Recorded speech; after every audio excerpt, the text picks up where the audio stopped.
Malintzin. La voz de la conquista. Malintzin, también conocida como Malinali o Malinche, fue una figura clave durante la conquista de México. Tras las invasiones y guerras en su región, fue entregada como tributo y terminó siendo una de las 20 esclavas dadas a los españoles por los indígenas de Tabasco tras la batalla de Centla en 1519.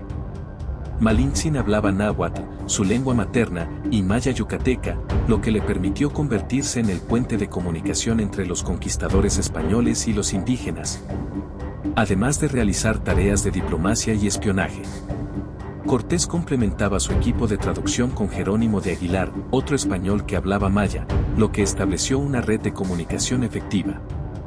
Tras la caída de Tenochtitlán en 1521, Malintzin se estableció en Coyoacán y tuvo 2 hijos, Martín Cortés, considerado uno de los primeros mestizos, con Hernán Cortés, y más tarde una hija, María, con su esposo, el español Juan Jaramillo.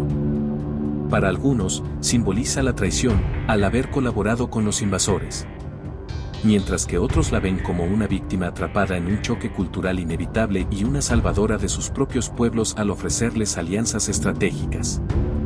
La figura de Malintzin sigue siendo un símbolo complejo que representa la mezcla de culturas que dio origen a la nación mestiza mexicana.